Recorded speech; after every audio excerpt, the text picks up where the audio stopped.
Dans ce passage aussi, on voit une autre chose intéressante, c'est que on va mettre ici en relief un des grands traits de caractère du Ham Israël, du peuple juif, à savoir la bienfaisance, l'Achnasat Torim. Lorsqu'on lit les livres d'histoire du peuple juif, on raconte là-bas, dans tous les pays du monde, là-bas en Russie, en Pologne, en Tunisie, au Maghreb, dans tous ces endroits, on voit que les gens étaient d'une extrême générosité. Bien qu'ils étaient très pauvres, la mitzvah d'Achnasat Torim était une mitzvah extrêmement ancrée dans le peuple juif. Et aujourd'hui, on ne voit plus réellement ça, parce que Baruch Hashem, le matzav, la situation socio-économique des gens est plus ou moins stable, ou Baruch Hashem, aujourd'hui, les gens ne voyagent plus d'une ville à l'autre. Donc il n'y a plus réellement la mitzvah d'Achnasat Torim dans toute sa splendeur. Mais on voit que tout au long de l'histoire, le peuple juif a fait preuve de chesed envers son peuple et envers les autres de façon extraordinaire. Il y a beaucoup d'histoires dans les livres qui sont extraordinaires. D'où ce trait de caractère, d'où le Ham Israël a tiré ce trait de caractère de la bienfaisance, de l'hospitalité. Alors tout simplement, de Avraham Avinu, d'accord ? C'est quelque chose qu'on avait expliqué plusieurs fois, mais on a vu qu'Avraham Avinu, il a été éprouvé 10 fois, d'accord ? Il a eu 10 épreuves. Pourquoi est-ce que Hachem a éprouvé Avraham Avinu par 10 fois ? Alors, Rabbi Chaim de Volojine explique, c'est une chose qu'on a expliqué plusieurs fois dans les cours, que il voulait que Hachem voulait que Avraham Avinu surmonte ces épreuves-là, afin d'ancrer en lui ce trait de caractère. J'explique. Donc le Rabbi Chaim de Volojine explique un verset dans Mishlei qui dit Tzadik oler betumo ashrei banav acharav. Le tzaddik marche de façon intègre, heureux ses enfants qui viennent après lui. Qu'est-ce que ça signifie ? C'est que les enfants des tzaddikim, ils ont un grand avantage vis-à-vis des autres. C'est quoi ? C'est qu'ils ont dans leur gène l'héritage de leur père. Si leur père était un grand Baal Chesed, quelqu'un qui faisait du Chesed, ou leur père était un grand Torah, alors en eux, ils ont les gènes de cette Torah, ils ont les gènes de ce Chesed. Et donc, pourquoi on dit heureux sur les enfants des tzaddikim ? Car avec un petit peu de travail, ils pourront rejaillir les traits de caractère de leur père. Ainsi, Avraham Avinu, à travers les 10 épreuves, il va ancrer en lui beaucoup de bienfaisance, beaucoup de messirou nefesh, de don de soi. Et ce patrimoine-là, ce patrimoine génétique, on pourrait dire, si on pourrait parler scientifiquement, nous, autres juifs, on l'a reçu en nous. Et c'est pour ça que Baruch Hashem, on excelle dans le chesed, on excelle dans la Torah, on excelle dans l'amour de Dieu, on excelle dans la messirut nefesh. D'accord ? Le juif, il n'a pas eu peur jamais de se jeter dans une fournaise ardente plutôt que de se convertir. D'accord ? Tout au long de l'histoire. Et ça, il l'a acquis de Avraham Avinu. D'accord ? J'ai parlé beaucoup pour expliquer quoi ? Qu'en réalité, ainsi, c'est ce midat, ce trait de caractère qu'on veut mettre en relief. À savoir, une des raisons pour laquelle le Ham Israël il a été sauvé, d'accord, c'est grâce au chesed. Au chesed que le Ham Israël faisait en Égypte. Vous avez pas le chesed par rapport à qui ? Il y avait une grande aide entre les Béné Israël en Égypte. Et la plus grande aide qu'il y avait, comme vous le savez, il y a une des tribus qui n'était pas asservie là-bas. Laquelle ? La tribu de Lévi. D'accord ? Pour expliquer pourquoi, c'est toute une explication en soi. Mais en tout cas, la tribu de Lévi n'était pas asservie. Alors ça avait un avantage qu'ils étaient tranquilles, ils ne travaillaient pas, ils n'étaient pas amenés à faire les rudes besognes des Béné Israël. Mais le problème, c'est qu'ils n'étaient pas nourris par Pharaon. Pharaon, lui, acceptait de nourrir ceux qui fait travailler. Vous, les Lévim, vous ne travaillez pas, ok, vous avez un certain droit, vous avez un certain passe-droit, mais vous ne serez pas nourris. Celui qui travaille nourrit, celui qui ne travaille pas, il n'était pas nourri. Et donc, qui c'est qui nourrissait les Lévim ? C'était les Béné Israël. Et c'était un des mérites que les Béné Israël avaient. Et c'est par ce mérite-là, par le mérite de la Torah, Bezrat Hashem, qu'on sera encore une fois libéré, Bezrat Hashem du Mashiach. Donc c'est cette mida-là qu'on vient mettre en relief. Maintenant, d'où est-ce qu'on voit qu'Avraham Avinu, lui, il a fait du chesed ? Quand il a invité les anges. Donc après avoir fait la bar mitzvah, à l'âge de 99 ans, le 3e jour de la Brit Mila, où c'était le moment le plus douloureux, qu'est-ce qu'il faisait Avraham Avinu ? Il avait envie d'inviter, il était à la porte de sa tente, il attendait des invités. Et la Torah nous raconte qu'à ce moment-là, Hachem lui-même est venu rendre visite, faire Bikur Cholim, faire la visite des malades, Avraham Avinu. Et qu'est-ce qui s'est passé ? Lorsque Avraham Avinu il a vu arriver au loin 3 Ishmaélim, 3 nomade comme ça qui arrivait, qui est habillé en habit d'époque, en habit des gens qui habitaient dans le désert. Qu'est-ce qu'il a dit à Hachem? Il a dit, s'il te plaît Hachem, attends-moi, je vais aller maintenant accueillir des invités. D'accord? De ce passage-là, Chachamim nous apprennent que est plus grand, alors je vous lis en français comment je l'ai écrit, la mise d'offrir l'hospitalité est plus grande que celle d'accueillir la présence divine. Hachem, il est venu te visiter, qu'est-ce que tu dis Hachem? Tiens, attends un instant, je vais aller accueillir les invités?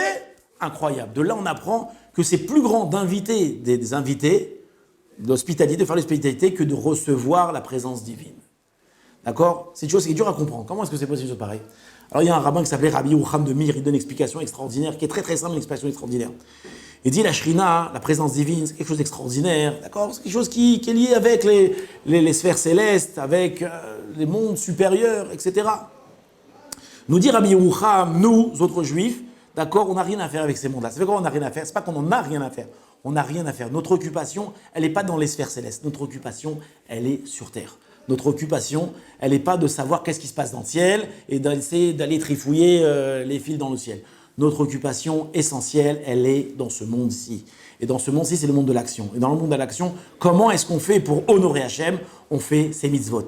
Entre autres, on fait l'hospitalité. Donc lorsque Abraham Avinu, il avait devant lui de converser avec la présence divine ou bien d'aller accomplir la mitzvah de Arnas HaTochim, il a dit c'est évident que l'Arnas HaTochim elle passera avant. Encore une petite explication par rapport au fait de faire l'hospitalité, d'inviter des invités chez nous, des pauvres à notre table. C'est qu'on voit que la libération du Ham Israël et l'hospitalité sont très liées. Comme on l'a expliqué précédemment. Il y a une Gemara dans Maseret Brachot qui est très intéressante. Elle ramène un verset dans Yecheskel. Alors, je voulais amener ici le verset en français. Alors, le verset, il parle au début, il dit l'autel en bois. Il parle de l'autel. L'autel, ça veut dire, c'est le misbéar. C'est l'endroit sur lequel on sacrifiait les sacrifices. D'accord? Et le verset continue, et à la fin, il conclut, il dit voici la table qui est devant Hachem. Alors, on voit que le misbéar, l'endroit où on faisait les sacrifices, au début, on l'appelle l'autel, misbéar. Et à la fin du verset, comment est-ce qu'on l'appelle? La table. Pourquoi au début on l'appelle l'autel, après on l'appelle la table? Alors on voit dans la Gemara une discussion entre Rabbi Yochanan et Rabbi Lazar, où les deux viennent expliquer cette différence dans le verset. Qu'est-ce qu'ils expliquent? On dit qu'à l'époque du Beth Amikdash, d'accord, le moyen qu'on avait pour expier nos fautes, c'était en apportant un sacrifice au Beth Amikdash. Lorsqu'un homme avait fauté, il avait la possibilité d'expier sa faute en amenant un sacrifice.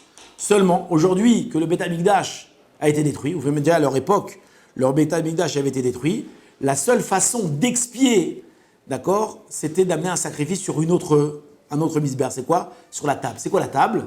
C'est la table dressée sur laquelle on amène des pauvres. D'accord? Notre table dressée, lorsqu'on y a table des gens qui sont dans le besoin, où on aide des pauvres, pas à survivre, mais à vivre de façon digne, alors ça c'est la deuxième table qui vient expier nos fautes. D'accord? Donc quand on n'a pas le Beth Amikdash, quand on n'a pas le misbéar, l'autel, alors on a notre table qui vient expier nos fautes. Il y a une très jolie histoire, la Chazal nous raconte une très jolie histoire au sujet d'un homme qui s'appelait Nicanor. Nicanor, c'était un homme qui habitait à l'époque du deuxième Beth Amikdash. Et il a voulu embellir le Beth Amikdash. Et il a voulu faire construire 2 belles portes pour le misbéar, pour la Hazara. Qu'est-ce qu'il a fait? Il est parti à Alexandrie, où là-bas il y avait des maîtres d'œuvre, et il leur a demandé de fabriquer 2 belles portes en cuivre pour le Beth Amikdash.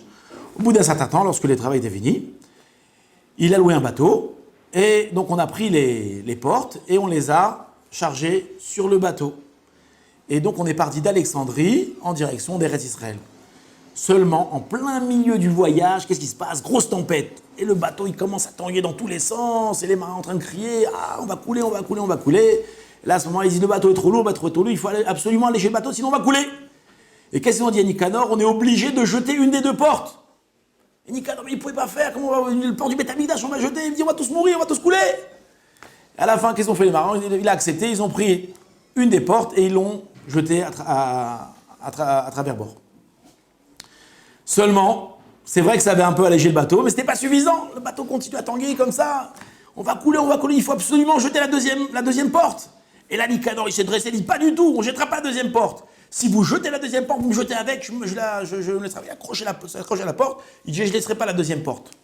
Et là, qu'est-ce que nous raconte Razal? Il y a eu un miracle, la mer s'est calmée. La mer s'est calmée.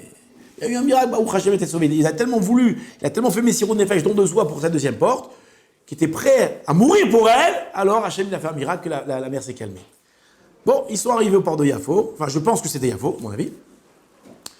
Mais seulement Nicanor, il est triste, parce que deux portes, il n'en reste plus qu'une.